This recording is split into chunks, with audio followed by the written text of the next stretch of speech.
Mesdames et messieurs, c'est un grand plaisir pour nous à présent d'accueillir Monsieur Mehdi Taizi, président de la Confédération générale des entreprises du Maroc, élu à cette fonction récemment et à qui nous présentons toutes nos félicitations pour la confiance accordée.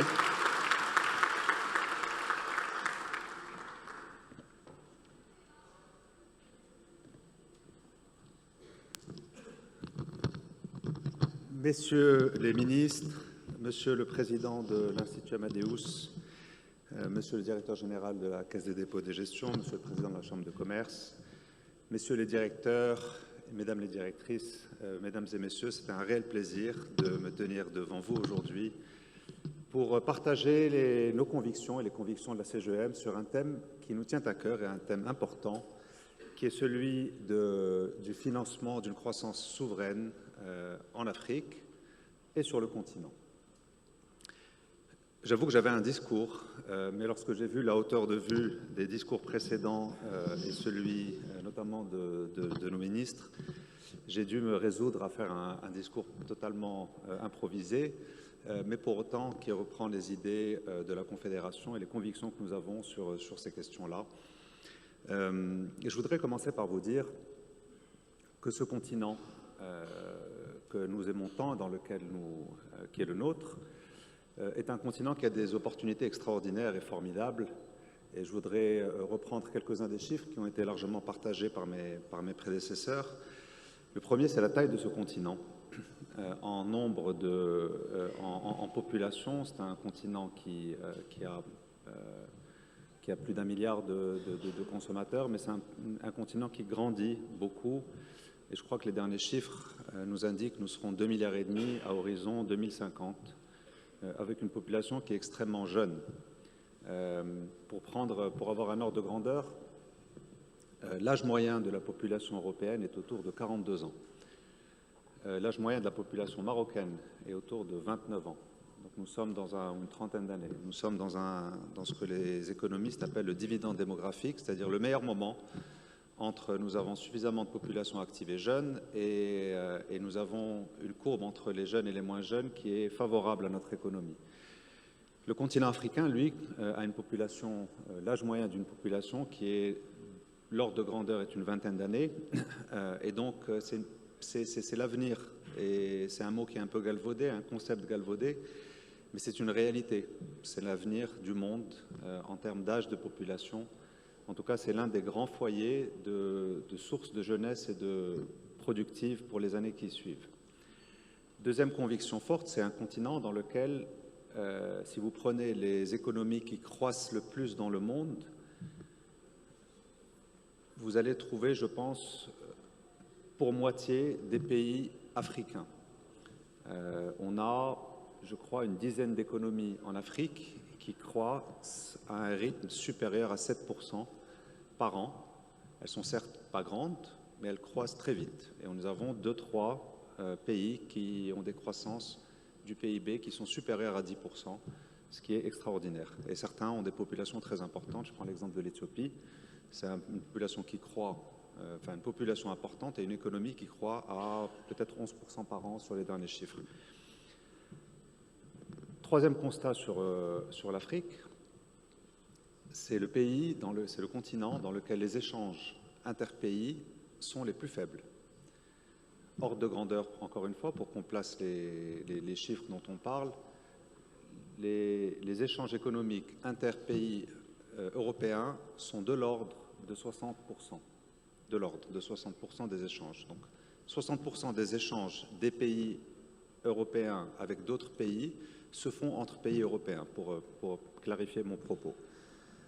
En Afrique, l'ordre de grandeur des échanges interpays est de 15%, ce qui est faible.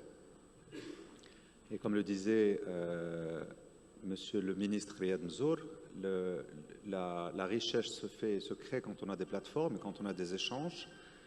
Et chez nous, les échanges, c'est un constat, pas du tout de jugement autour, sont faibles.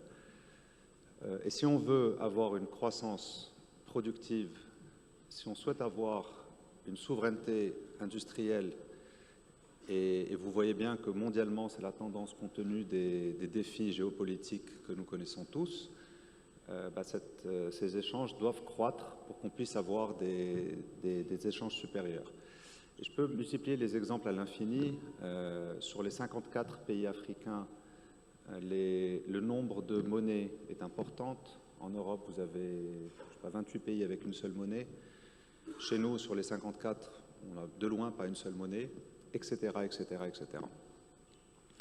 Après, qu'est-ce qu'il faut résoudre pour arriver à augmenter les échanges? Et je le prends également en tant qu'opérateur économique, et opérateur économique qui opère beaucoup, pour ma part, en Afrique.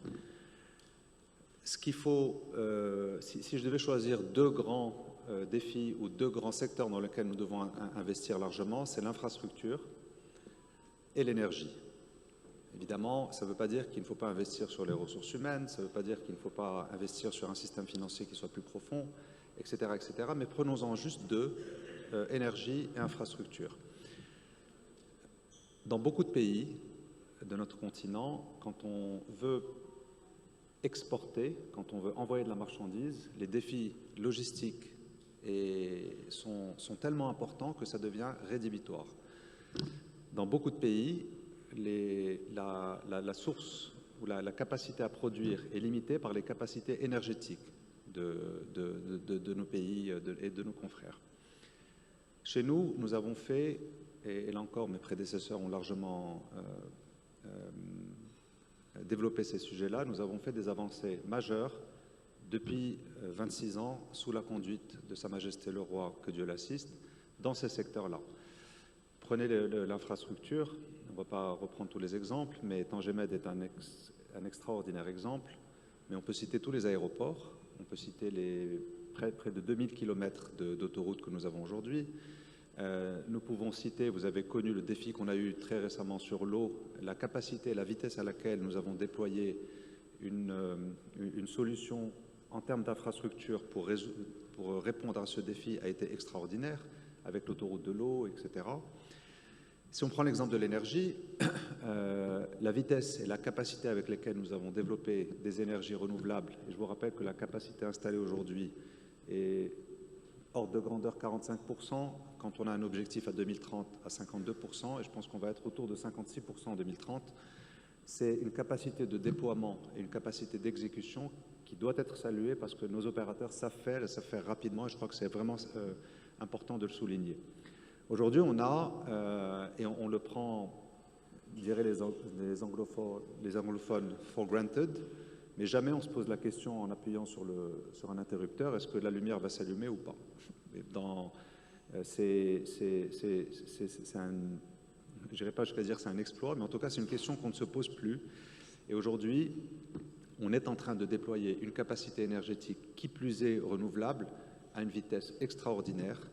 Et si on arrive à avoir aujourd'hui des écosystèmes automobiles, des écosystèmes aéronautiques, des écosystèmes dans l'agro-industrie, si on se pose la question, ou si on se dit que demain on va avoir un écosystème autour de la défense ou un écosystème autour du ferroviaire, c'est rendu possible parce que vous avez des plateformes et parce qu'on a des infrastructures qui sont aux meilleurs standards internationaux. J'ai eu aussi également la chance de visiter Tangemed, de visiter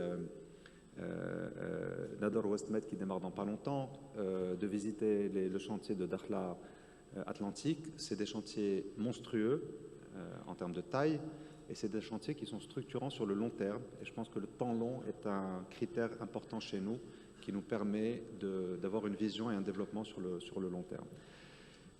Conviction forte également, c'est que une fois qu'on a parlé d'énergie et d'infrastructure, tout est rendu possible et notre rythme de développement est rendu possible. Et je reviendrai peut-être sur quelques indicateurs économiques parce que tous les chantiers avancent en même temps.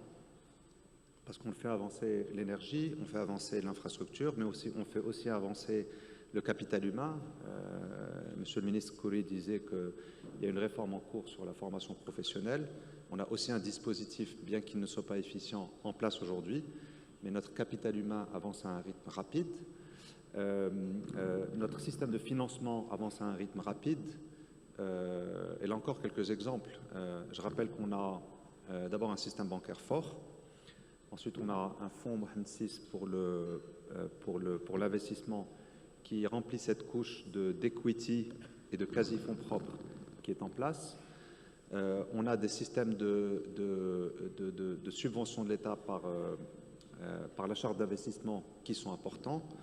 Et on a, et Monsieur le Directeur Général de la Caisse des dépôts et des gestions le soulignait, on a une capacité à mobiliser l'épargne et donc à la redéployer qui est importante par la CIMR, par la CNSS, par le RCAR. On prend tout ça comme si ça a toujours existé, mais ce n'est pas le cas. Et donc ces outils nous permettent d'avoir des mécanismes de financement qui permettent, lorsque l'État a besoin de construire des stades pour la Coupe d'Afrique ou la Coupe du Monde, ou lorsqu'on a besoin de déployer des infrastructures autres, de pouvoir déployer rapidement ces fonds, et c'est très important.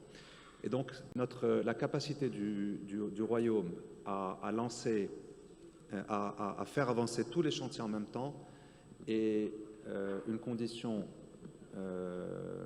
nécessaire pour pouvoir atteindre les rythmes de développement que nous souhaitons et que nous avons aujourd'hui. Et pour reprendre quelques indicateurs, je rappelle que la croissance sur 2026 est de l'ordre de, selon les prévisions, entre 5,2, 5,4 ou 5,5%, venant de quasiment 5% en 2025, sur l'année qui est passée. Un déficit budgétaire qui est maîtrisé, un taux d'endettement ou un niveau d'endettement qui est de l'ordre de 62, je crois, donc c'est largement maîtrisé.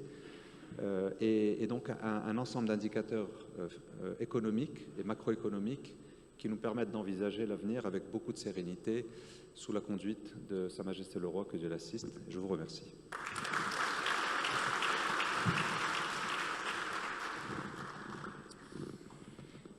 Merci, Monsieur le Président, de nous rappeler le potentiel majeur de notre continent, du continent africain, et les convictions de la CGUM pour accompagner cette croissance. Deux défis majeurs que vous avez cités, les échanges intra-Afrique qui sont encore trop faibles, deux priorités également que vous avez nommées, qui sont celles de l'énergie et de l'infrastructure.